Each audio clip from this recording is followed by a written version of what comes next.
But my hope is that by helping you focus on the really important problematic things in your foods, seed oils, corn, canola, sunflower, safflower, peanut, soybean, high fructose corn syrup, and artificial sweeteners, if you get rid of those things, I think you will absolutely thrive in a bigger way. What's up, guys? On this week's podcast, I do a year in review. I wanted to go through some of my favorite podcasts from this past year and do a high-level summary on this one. It's not super technical, but I do give you podcast numbers and titles if you want to go back and dive down deeper into these episodes in case you missed them. 2022 was a great year. I learned a ton this year. I always try to grow and learn and be humble. And I had some amazing guests on that I'll share in this podcast.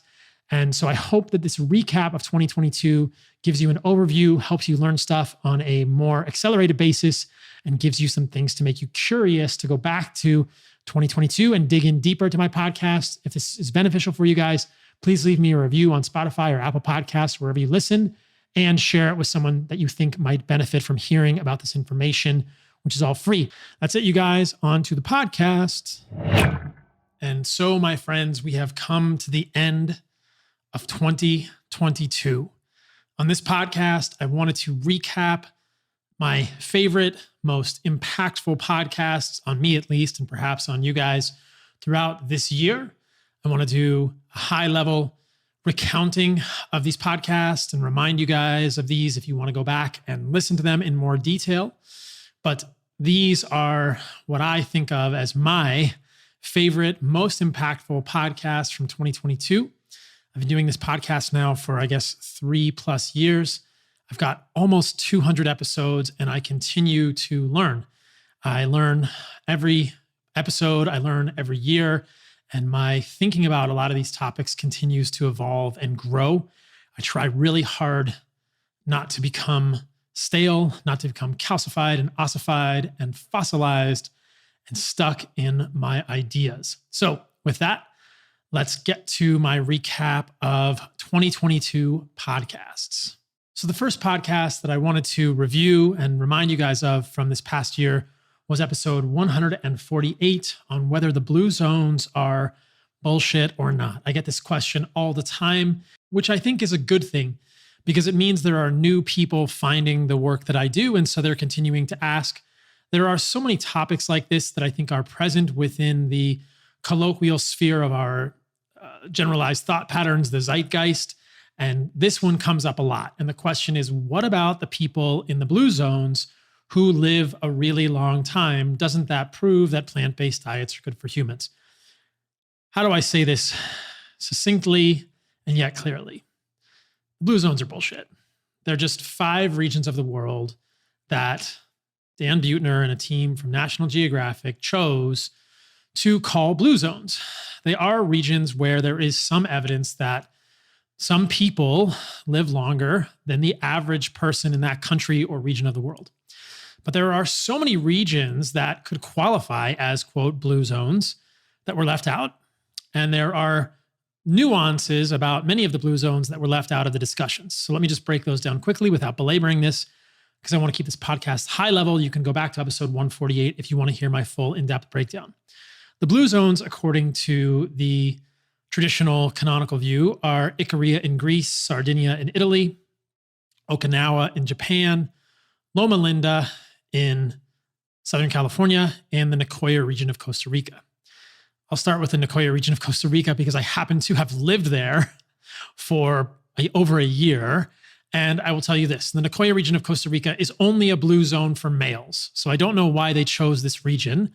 It's not a blue zone for females, meaning females in the Nicoya region of Costa Rica, which happens to be part of the Guanacaste Peninsula, don't live any longer than the average Costa Rican. If you look at the Nicoyan males in Costa Rica, they generally eat more animal fat and more animal foods relative to the average Costa Rican. And yet they live longer than the average Costa Rican. And yet the general narrative regarding blue zones is that they're somehow plant-based or substantiate a plant-based diet. So the Nicoya region of Costa Rica doesn't really fit the bill for any of this and doesn't make sense to be included.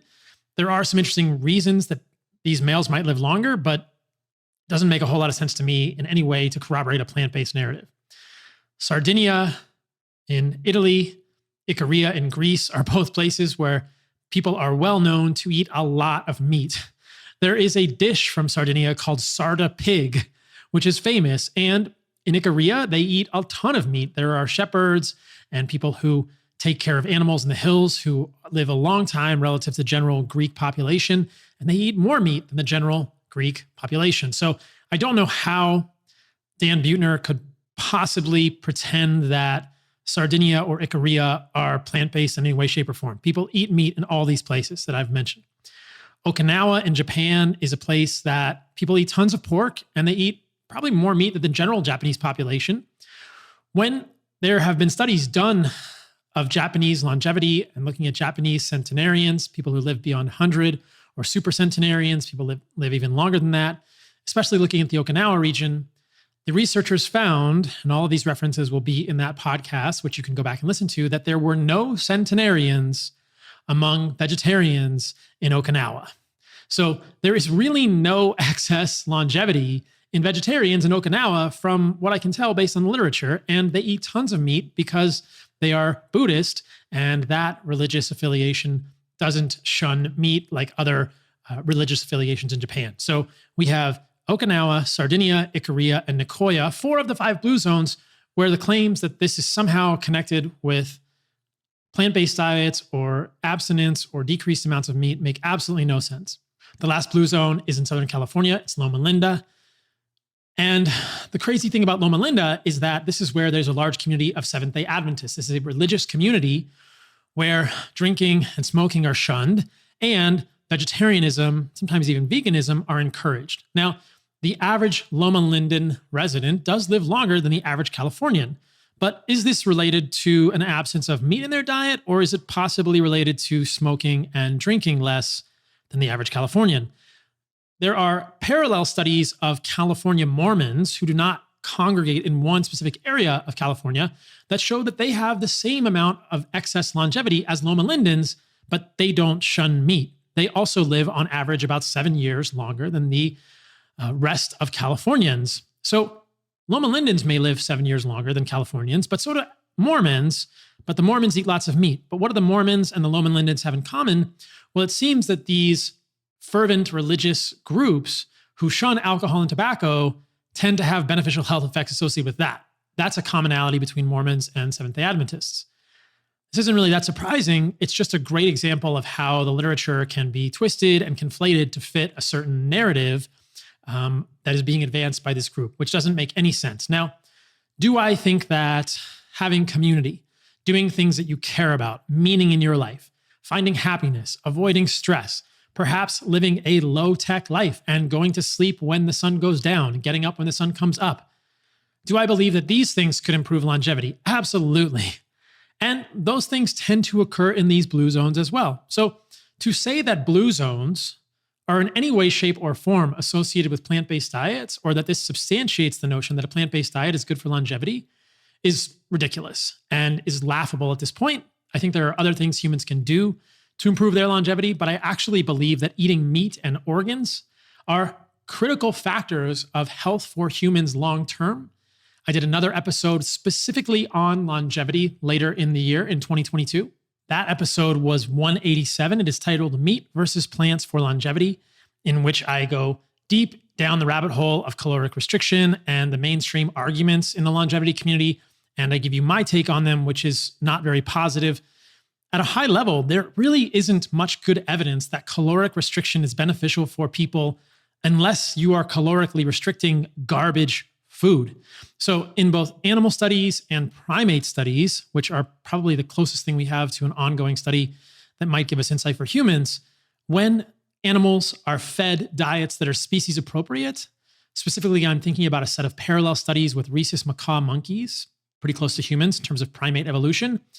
The monkeys that were fed garbage diets benefited from caloric restriction. The monkeys that were fed evolutionarily consistent diets had no benefit from caloric restriction and may have even seen harm.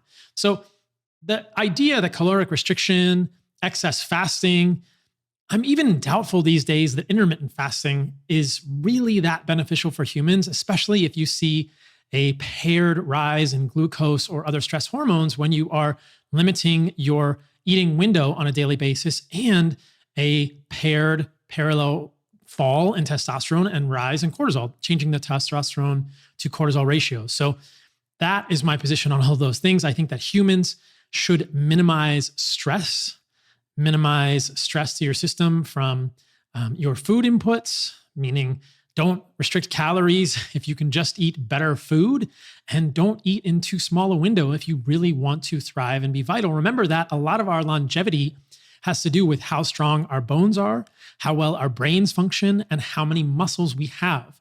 If you limit calories or you limit protein or you limit any of these things too much, both in a absolute measure or a temporal stance, you will suffer from all of those things in terms of your resilience, your strength, and your ability to recover. And I think those are very bad things for humans long-term. So blue zones, the concept makes absolutely no sense to me.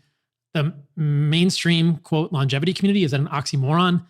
I think their arguments are pretty weak when you think about it. And most of the people in the longevity community advancing those arguments don't look very good.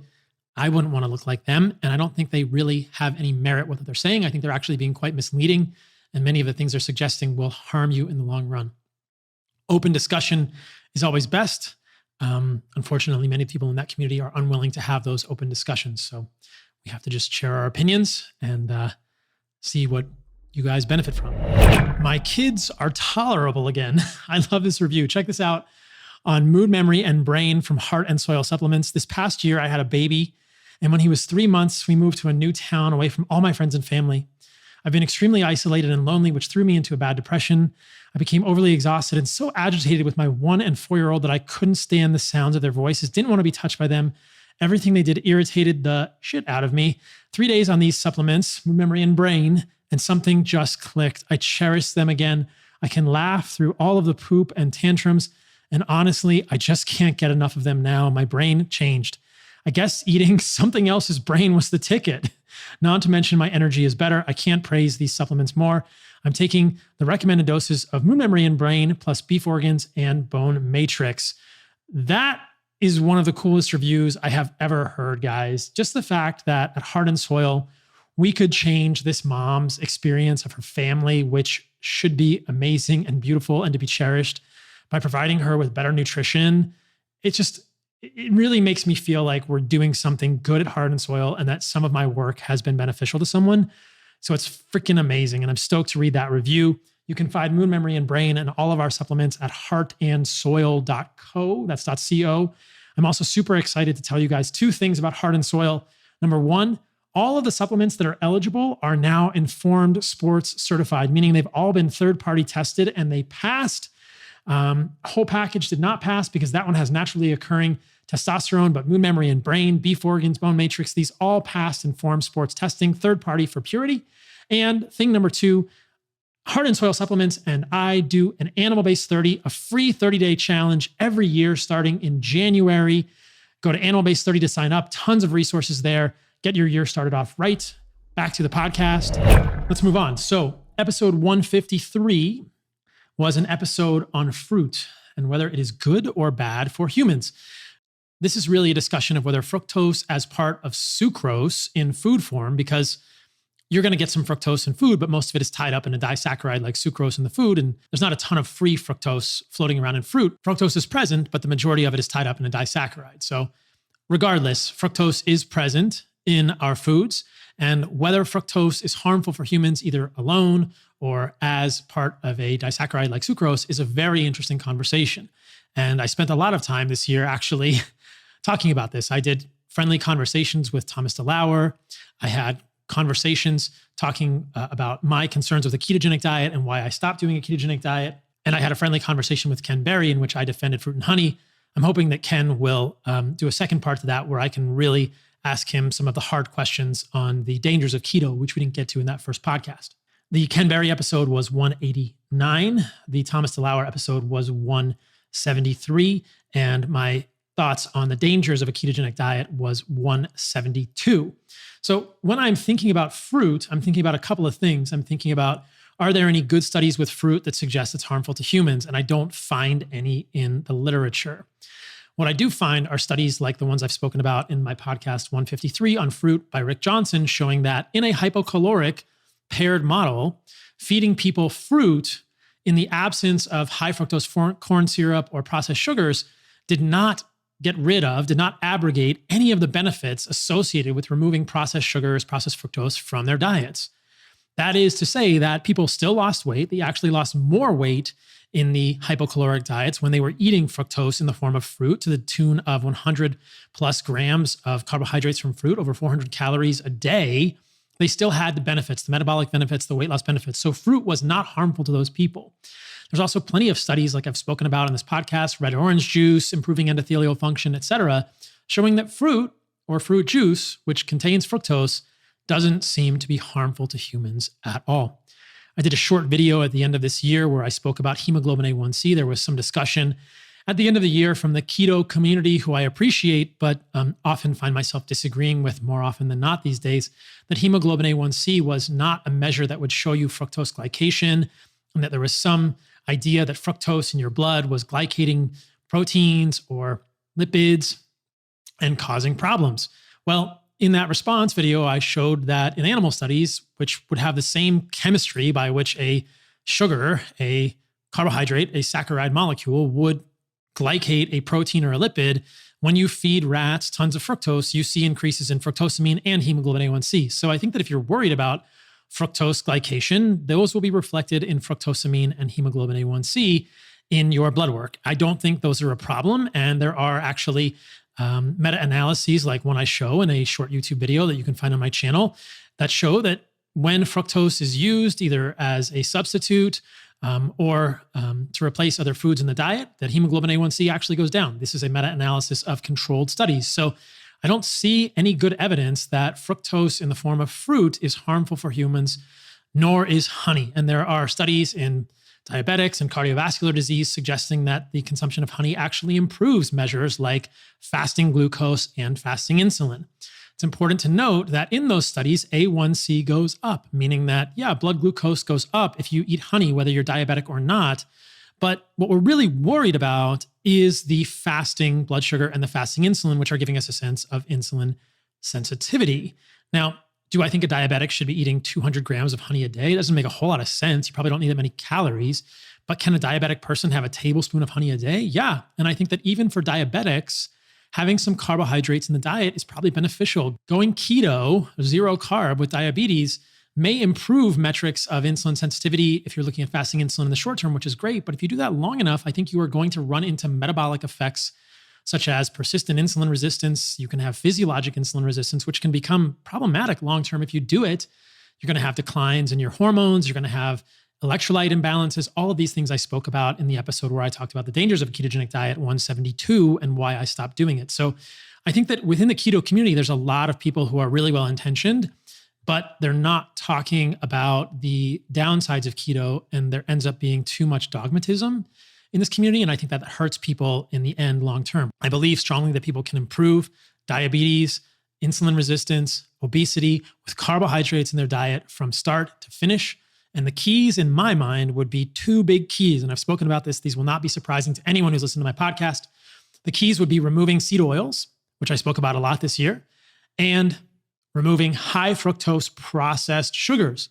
I don't think you have to remove things like honey, eat them in moderation. I don't think you have to remove things like fruit, eat that in moderation, or even fresh squeezed fruit juice. Red orange juice is beneficial for the endothelium, as I mentioned earlier. Eat them in moderation.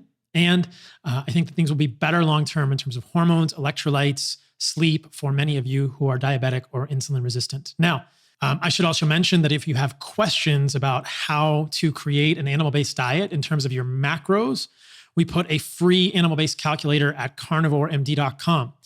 In that calculator, we probably should have put an option for diabetes. I think if you have diabetes or obesity, you could decrease the carbohydrates somewhat, but we do have something in there for your activity level.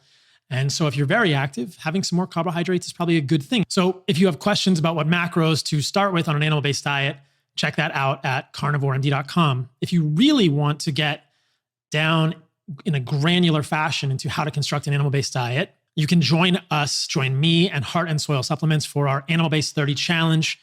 Go to animalbased30.com to sign up. It starts January the 1st. It's a free challenge.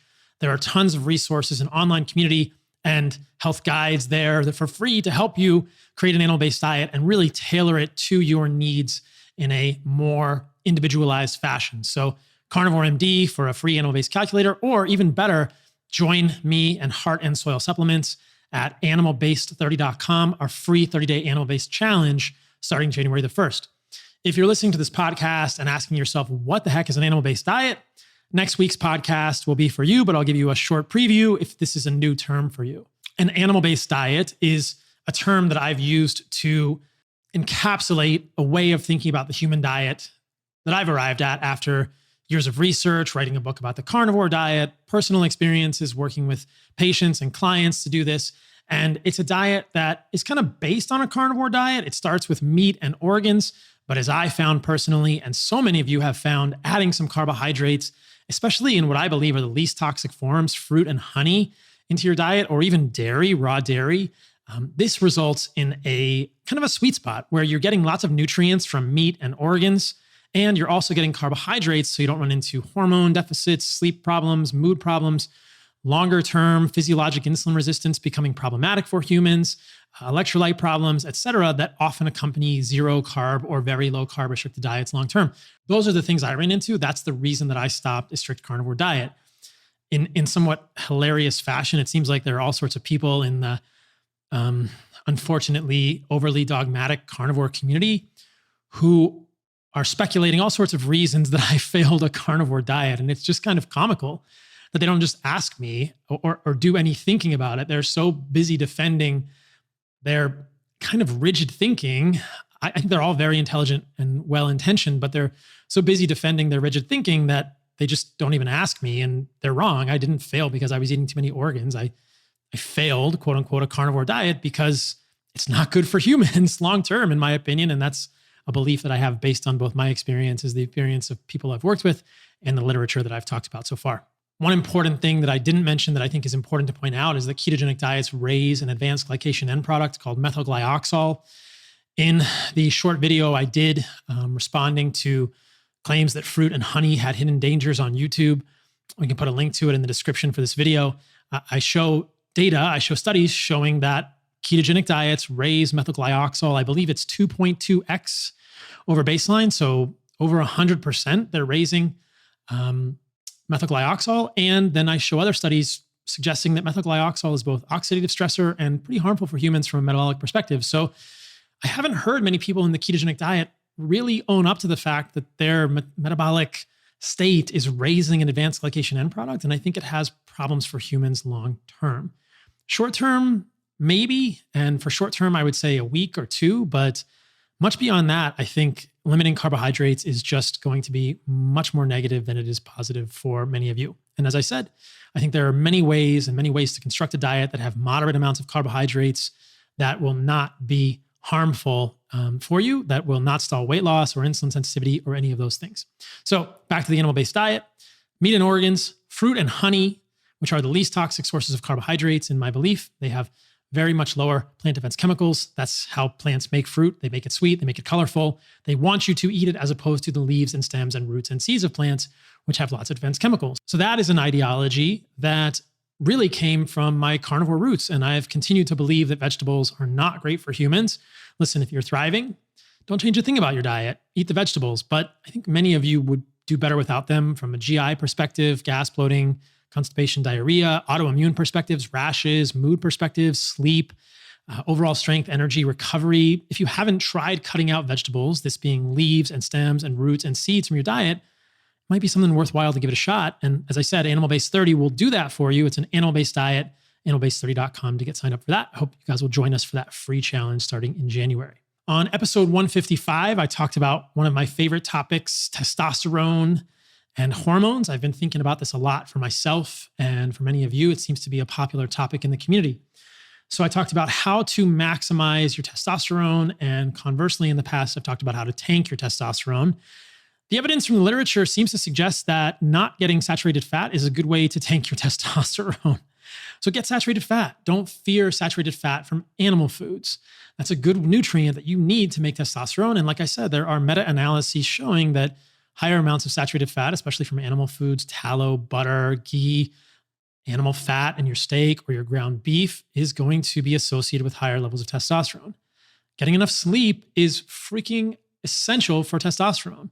I will be doing some content on my Instagram about my nighttime routine, but I'll tell you guys how it works. I eat dinner a few hours before I go to sleep to give it time to digest.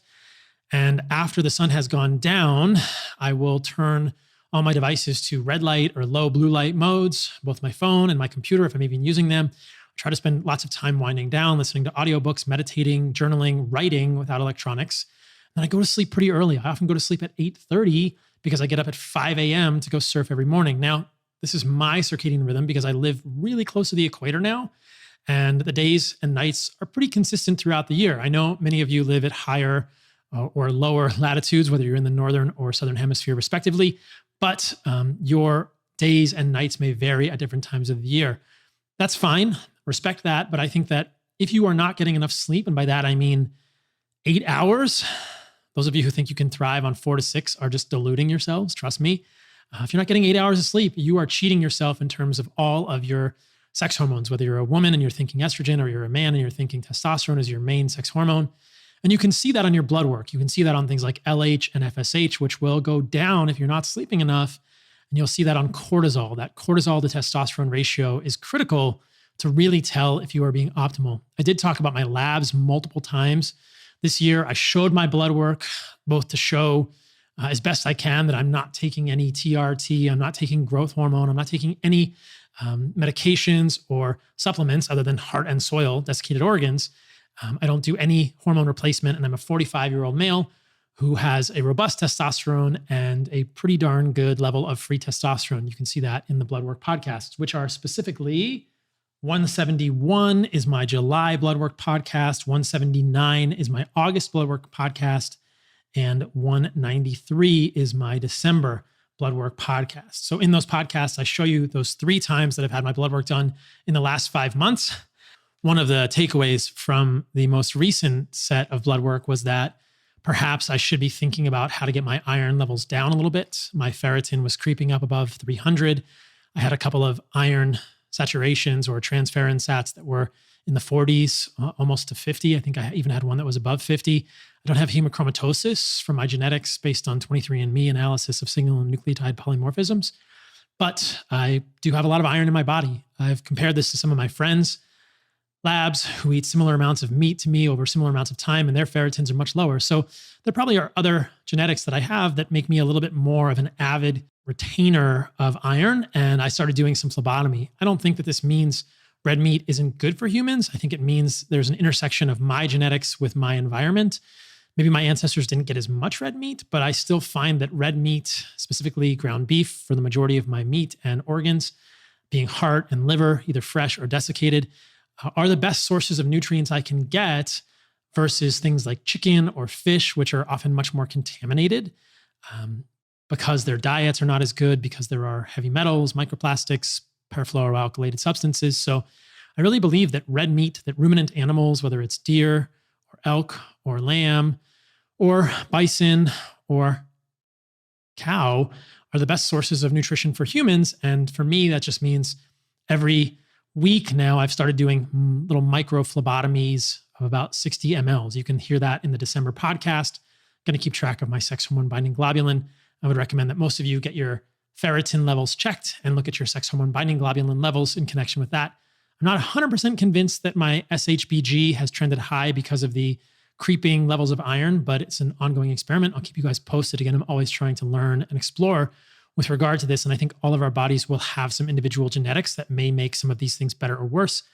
The obvious question here is, Paul, why don't you just eat more fish and chicken or pork? And I just answered that. I think that these foods will lead to accumulation of other problematic substances. Chicken is fed corn and soy, which means that the chicken fat is going to be much higher in linoleic acid than I would like in my diet. I try to eat a very low linoleic acid diet. Those of you who have heard my seed oils podcast know why I do that. Pork is the same way. Pork is very high in linoleic acid relative to what you would find in a free living pig.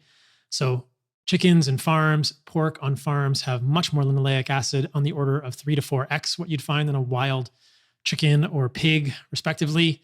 Specifically, I'm thinking of 15 to 20% linoleic acid in the fat of chickens and pigs versus 4 to 5% in wild equivalents. And that's a lot of linoleic acid in the fat of those animals. And I don't really want that much linoleic acid in my cells. We know that polyunsaturated fatty acids accumulate in our bodies, especially in the adipose tissue. There are good studies showing that the higher the amount of linoleic acid in your adipose tissue, the higher the rate of CVD that's associated. Again, those are just associational studies, but I think they're quite compelling. And I've done tons of podcasts on seed oils, why I think they're harmful for humans, both from a cardiovascular disease perspective, a dementia perspective, an overall nutrition perspective, et cetera. That's something I've spoken about in depth. But I don't think that eating chicken and pork in 2022 is great, and fish is full of heavy metals. So I remain on a predominantly red meat diet, and I just use the phlebotomy as an adjunct for that. I don't think a perfect diet exists. That's probably something that I should state very clearly. There's probably no perfect diet for any humans, including myself or you. We're all just trying to navigate this in the best way that we can, feel as good as possible, perform as well as possible in our daily lives to do as much good as we can in our lives, and avoid any decrepitude or diseases as long as possible so we can enjoy the people we care about in our lives and enjoy doing things. For me, the most impactful things are spending time with friends and family in nature and being out in the ocean and surfing, which is why I live in Costa Rica. Circling back to the testosterone podcast, which was 155, I do think food nutrients are critical. Zinc, copper, most of those nutrients are found in meat and organs. Again, if you're not getting organs in your life, you're just missing out on the unique nutrients they provide. And Heart and Soil can help you with that. You should join us for Animal Base 30.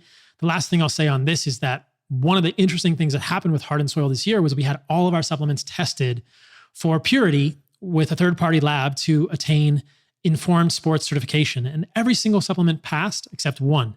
So that means all of our Heart and Soil supplements that are eligible for informed sports certification are now certified. They've passed the third-party analysis. But the one that did not pass was Whole Package, which contains testicles and contains naturally occurring testosterone and testosterone metabolites. Go figure. So if you're a professional athlete or someone that's going to be drug tested, I would avoid Whole Package, or actually I would avoid eating testicle that could potentially cause a positive drug test. And I would just eat the other organs, heart, liver, kidney, spleen, pancreas, to give your body the nutrients that it needs to make your own endogenous testosterone. So be aware of that with Whole Package. For those of you who have waning or low levels of testosterone, there are incredible anecdotes and testimonials from eating raw testicle or desiccated testicle in the form of Whole Package at the Heart and Soil website. And that may be very beneficial for you. So I did a video on that on YouTube called Eating Testicle Will Soon Be Banned from Professional Sports, because I don't think many professional athletes are going to eat testicle, but I know there are some of you who listen to this podcast who may be drug tested and have probably tried it. And these testicle does contain bioactive forms of testosterone with some degree of oral bioavailability. And this could show up on a drug test. And it's crazy to me to think that a food that the Mongols treasured and our ancestors have treasured for thousands of years, thousands of generations, is not something you can eat, but that's the world we live in. It's very different than a synthetic testosterone analog or synthetic testosterone that people are injecting. But it is possible. So that's an interesting thing about Whole Package from a testosterone perspective. Episode 156 was about mental health and my perspective, which is different than much of the mainstream, that you can improve your mental health disorder simply through diet and lifestyle.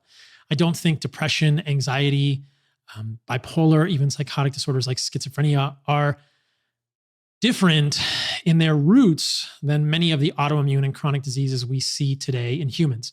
Certainly, there are a small fraction, I would say less than 1% of individuals who are displaying any relative pathology that have a genetic predisposition that is inescapable from this pathology. But I think that 99% of people with depression, et cetera, in the psychiatric world could significantly improve and change the experience of their life by changing their diet. I don't think they have to go keto. I want to get Chris Palmer back on the podcast in January. I think that a ketogenic diet, anecdotally, based on his experience at Mass General McLean, has been quite helpful for many people when they can stick to it. The ability to adhere to it has been much more difficult than I think he would hope. And I believe that adding some carbohydrates would not be harmful to them. I think that the problem lies in the mitochondria, and ketones can provide an alternative fuel to help bypass impaired electron transport and glycolysis. But there are other ways to improve the metabolic health of the mitochondria very quickly. Specifically, I'm thinking of avoiding things like seed oils and excess linoleic acid. I recently heard Chris on a podcast with Andrew Huberman, and Chris was talking about the fact that there are actually CB1 receptors on the mitochondria. I found this to be very interesting because we know that in animal models, when linoleic acid is fed to mice and rats, this can turn into cannabinoids, 2-AG and AEA specifically, and those cannabinoids can trigger the CB1 receptors in the brain of animals, making them fat, sick, and unhealthy and metabolically unwell. Well, couldn't it also be the fact that if we eat linoleic acid, that linoleic acid could be turned into endogenous cannabinoids in our bodies, something we know that happens, and triggering CB1 receptors on mitochondria, creating some degree of mitochondrial dysfunction? I think there's a lot here that needs to be investigated. And perhaps we would see significant improvements in mental health along with other chronic illnesses if we just decrease people's linoleic acid intake. And this is going to have to do with mitochondrial health, metabolic health, CB1 receptors on mitochondria, but also CB1 receptors in the brain and CB1 cannabinoid 1 receptors in the gut. There are CB1 receptors in the gut. And if you listen to my podcast with Tucker Goodrich and Jeff Knobs, you'll hear that linoleic acid also turns into endogenous cannabinoids in the gut and can trigger CB1 receptor, cannabinoid receptors in the gut, leading to hunger, feelings of lack of satiety. And I think that leads to a lot of overeating that we're seeing in our culture today. Again, we're back to very, very simple fixes.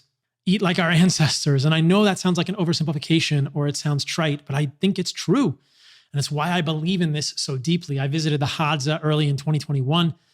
Look, they don't have seed oils other than the seed oils that the missionaries give them. There's very little seed oil in their diet, but they do actually get some now, unfortunately. They don't eat a lot of processed grains other than what missionaries give them from time to time. Most of their diet is meat and organs from animals they kill and hunt. They always eat the organs first. I saw it firsthand, including brains, which I ate with them. And when they eat carbohydrates, they're eating honey with no regard for how it's going to knock them out of ketosis or any of these things. They eat honey, they love it. They eat berries, they will eat carbohydrates with incredible relish, and they remain very metabolically healthy. So there's a lot of wisdom in where we've come from as humans, which is the blueprint for this animal-based diet.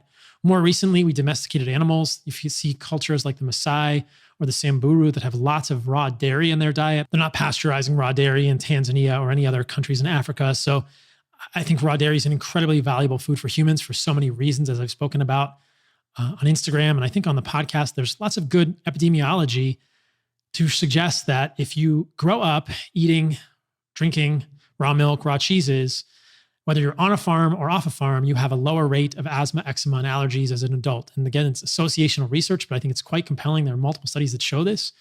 There appear to be protective factors in raw dairy from an allergic perspective, which probably help with our immune system. So I think raw dairy and pasteurized dairy are very different things for humans. And I would recommend raw dairy in your life if you can tolerate it. If you can't tolerate it from a lactose perspective, do something like fermentation, get a yogurt, get a cheese or a kefir, which most of that lactose is going to be broken down. But from my own anecdotal experience, I can tell you that if I start with raw milk and I drink small amounts, a few tablespoons, half a cup per day, and then I work up, I do feel like the lactose intolerance that I've had throughout my adult life has gradually gotten better. And now I can drink at least a liter of raw milk per day without any major gastrointestinal distress that I certainly would have had in the past with that amount. So that's just my anecdote regarding lactose intolerance. Episode 168 was about LDL cholesterol and whether I worry about my, quote, elevated LDL cholesterol.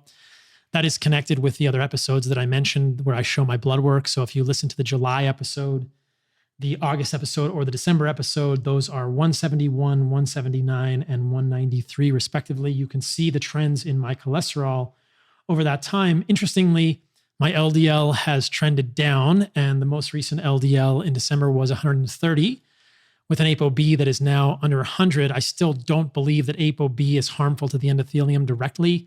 I had a really in-depth conversation with cardiologist Michael Twyman on episode 190 regarding atherosclerosis, the true drivers of atherosclerosis, which I believe are insulin resistance, impaired repair of endothelial cells, which is always going to be happening because we're always going to be denuding the endothelium of our inside blood vessels because we're always going to be damaging our blood vessels, which means that we're all going to have some process of fatty streaks and repair, but that doesn't mean we all need statins, contrary to what some well-known people in the nutrition space are suggesting today. I don't think there's any evidence that statins are good for humans long-term.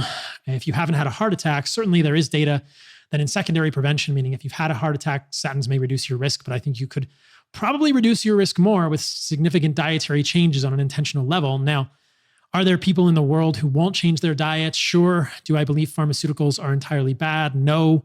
I just think that they are being peddled to way too many people without the alternatives being discussed in a really authentic fashion, because our doctors are overworked and they're not told about these alternatives and they're not challenged to think for themselves.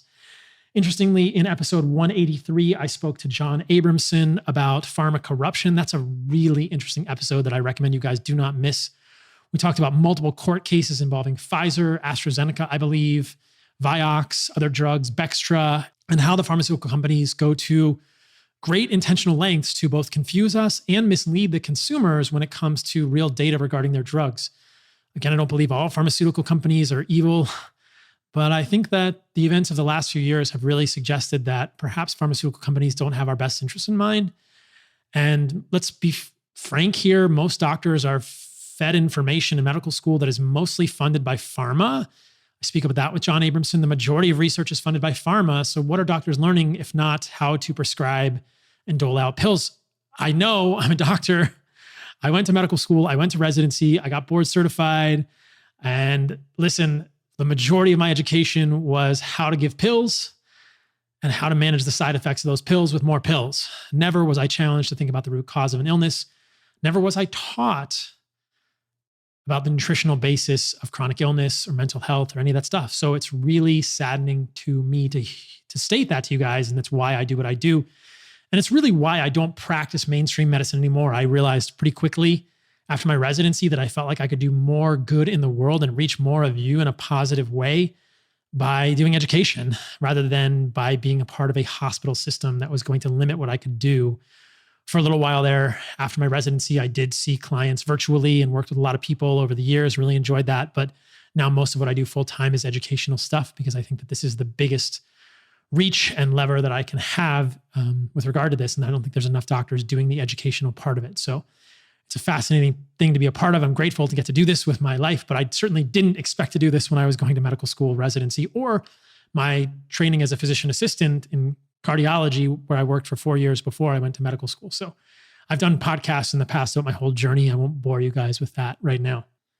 Episode 170 was about GI stuff, how to fix your gut. And I talked about the common misconception that fiber is beneficial for your gut microbiome. I don't know what metric people are using to advance what appears to be to me to be an empty narrative that fiber is somehow beneficial for your gut. But fiber has not been shown to increase gut microbial diversity in multiple studies. What has been shown to increase gut microbial diversity is UV light from the sun or otherwise in a therapeutic setting, and fermented foods, whether this is yogurt, kefir, things like that. So those things increase microbial diversity of the gut. Fiber does not. Fiber has also been argued to be beneficial for our guts because fiber helps your gut microbiome create things like short chain fatty acids. So sure, if you want to have a little bit of fiber in the form of fruit, honey also contains prebiotic starches, oligosaccharides that could be used to make short chain fatty acids in your gut. I don't think that most people are starving for enough fiber to make short chain fatty acids in their gut. And I don't think more fiber is always better for the human gut in terms of short chain fatty acids.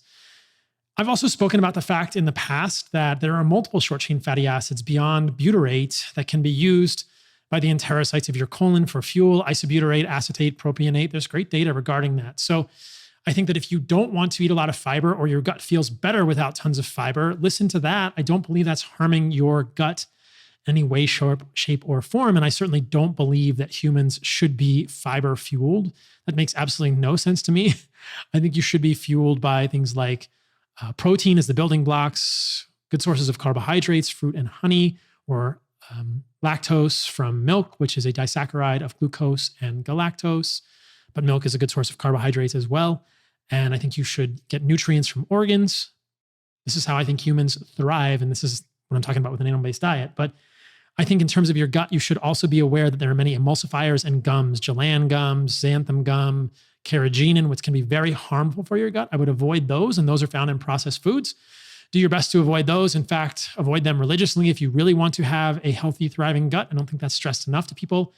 And one of the last episodes of this year will be number 194 with Gerogi Dinkov. That's a really interesting episode, probably one of my favorites of the whole year. But we talked about cornstarch being hidden in things like food in the Whole Foods food bar or high fructose corn syrup, and how cornstarch could also be harmful for your gut. So when you go to the Whole Foods food bar, you should probably just give the big no, give them the, the whole, like, talk to the hand, don't even eat anything there. Because if you read the labels, you're going to be hard pressed to find anything at the Whole Foods food bar that doesn't have cornstarch or seed oils. Believe me, I've gone and done multiple reels there and I've read the labels there. I think they're trying to do healthy, but again, they're kind of stuck in this vegan plant-based ideology that believes that polyunsaturated fatty acids rich in linoleic acid are somehow healthy or beneficial for humans, a stance that I disagree with quite vehemently. I also want to say, since we're talking about the gut, that I believe strongly artificial sweeteners are very harmful for your gut. There's good evidence that artificial sweeteners, stevia, sucralose, aspartame, interrupt quorum sensing, which is communication between bacteria. And that doesn't sound like a good thing to me in humans. You want the bacteria in your gut to be able to communicate. I don't think you want your microbiome to not be able to talk to each other or to interrupt quorum sensing. And I'm going to do a podcast on this early in 2023. There's some fascinating evidence from Dana Small's group at Yale University showing that when you pair an artificial sweetener, specifically sucralose, which is Splenda, in her studies on humans, with a source of carbohydrates, insulin resistance goes through the roof, meaning that when the body sees mismatched levels of sweetness and nutrients, that being calories associated with sugars, we see massive impairments in insulin sensitivity. This is a real problem that no one is talking about with regard to artificial sweeteners. What Dana Small's group found was that if you just give someone an artificial sweetener, sucralose, they don't see a problem in terms of the insulin stuff. I think it could still impair quorum sensing in the gut. But if you pair that artificial sweetener with a carbohydrate, and you guys must ask yourself, how often do you drink a Diet Coke with a piece of food that has carbohydrates in it versus just drinking a Diet Coke and nothing else? And there are over 3,000 foods commercially available in any grocery store that pair sucralose with sugars to make them sweeter, because sucralose is perceived as sweet by the brain.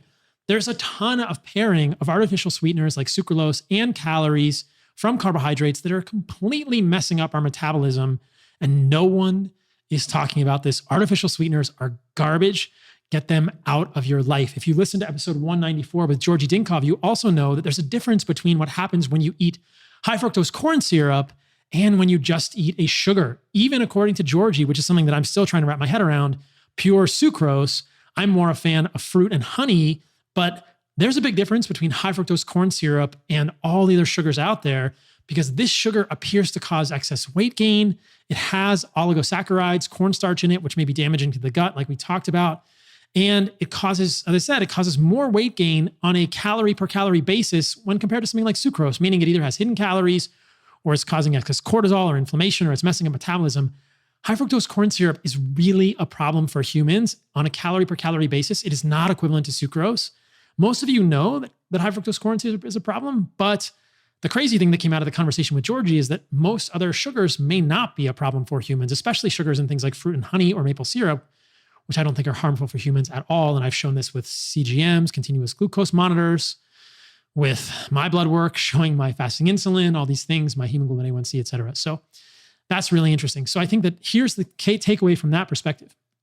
And I told this to my sister today, who has 2 children. I have a niece and a nephew. I said, my recommendation would be, don't give them anything with high fructose corn syrup and don't give them anything with artificial sweeteners. But if the kids want to eat honey or maple syrup, I don't see evidence that that's harmful for them. Obviously, that's not all I want my niece and nephew eating. I would like them to eat meat. They get organs. They take heart and soil supplements. They get hamburger. They get fruit. And my sister even feeds them gluten from time to time. And I ask her why she does that. And we're trying to work on getting that a little better for them. I'm not a fan of gluten, obviously, but that I think is a really important maxim for you. If you have kids or you're feeding yourself, avoid seed oils, avoid artificial sweeteners, and avoid high fructose corn syrup, and you will get better. You will lose weight. You will feel better. And no one will understand it. But those 3 simple things, I think that the devil's in the details, because it is so hard for most of us to concentrate on so many pieces of this equation.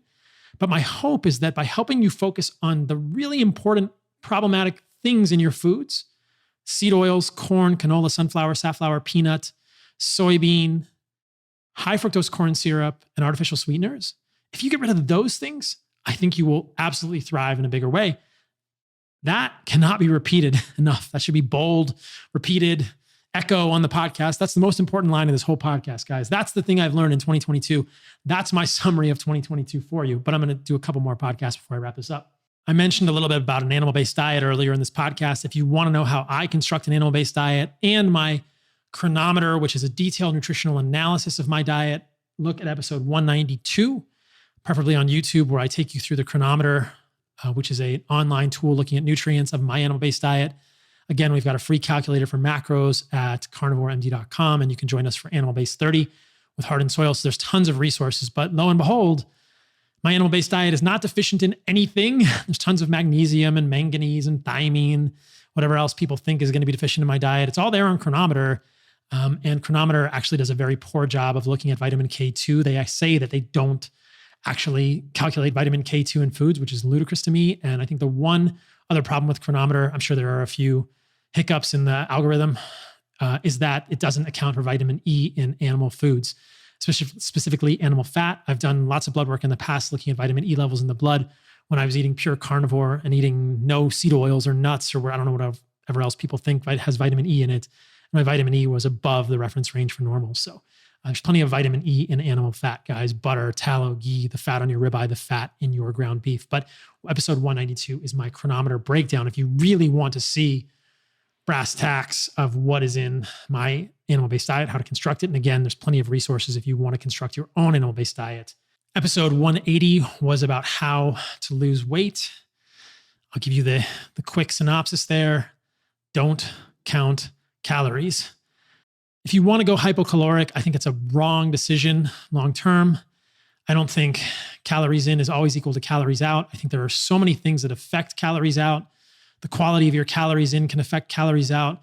Seed oils, we talked about high fructose corn syrup, starches, inflammation. The quality of your diet is king. I think that if you eat a non-processed diet, we've seen this in the studies with Kevin Hall and others. I've spoken about that many times. If you eat a non-processed diet of meat and organs and fruit and honey and raw dairy, and you avoid high fructose corn syrup and seed oils and artificial sweeteners, you will lose weight. I don't even care how much you're eating. Unless you're physically forcing yourself and overeating, if you're eating to satiety, you will lose weight and you will feel better on that diet. That is my assertion. That is what I believe. That is what I've seen over and over. The calories in, calories out, acolytes will just blow. Their heads are exploding right now like Atom Bomb from Garbage Pail Kids. I don't care because I think that food quality is king. And if you don't improve food quality and you try and count calories, you will hamper your long-term weight loss and health. I spoke about that with Gerogi Dinkov on episode 194. People in The Biggest Loser, they gained all the weight back plus more. Don't impair your metabolism. Don't tank your thyroid, which is what happens when you restrict calories or you restrict carbohydrates, guys. So how to lose weight, don't count calories. Eat high quality food. Obviously, I've gone into great detail on what I think the high quality foods you should be eating are. So last but not least, I mentioned episode 194 with Gerogi Dinkov quite a few times. It's a really interesting episode. He is into the Ray Peat stuff. I know Ray Peat died recently. Ray was a really interesting guy with a lot of original ideas. And so it was really cool to have Gerogi on and talk about some of those. I'm still wrapping my head around some of them, but I find a lot of that to be really fascinating. And I think you guys will benefit from it. I think you'll learn a lot in that Gerogi Dinkov episode. It's quite technical. We talk about high fructose corn syrup, many other things like that, PUFAs, estrogen, serotonin. But yeah, listen to that one with Gerogi Dinkov. So that's my 2022 wrap up. I learned a lot this year and I hope you guys did too. If you think any of these podcasts would be beneficial for anyone you know, please send them my podcast on Spotify or Apple Podcasts or wherever. My podcast is obviously called Fundamental Health. If you're watching this on YouTube and didn't know that, it's called Fundamental Health. And I hope this stuff has been helpful for you. If you have ideas or requests for topics that I might cover in 2023, please put them in the comments on YouTube or send your recommendations or ideas to info@carnivoremd.com. And I will consider that for 2023 topics. I'm looking forward to 2023. The world is in a crazy place right now, but I think we will all get through this. And I hope for all of you that you have an amazing New Year's, a safe New Year's, and that over the holidays, you make good food choices. And if you don't make good food choices, that you get back into a position where you can leverage positive health choices with the foods you're eating in 2023. Again, join us for Animal Base 30. It's a free 30-day Animal Base challenge with heart and soil supplements at animalbase30.com. That's it. I'm out. See you guys next week.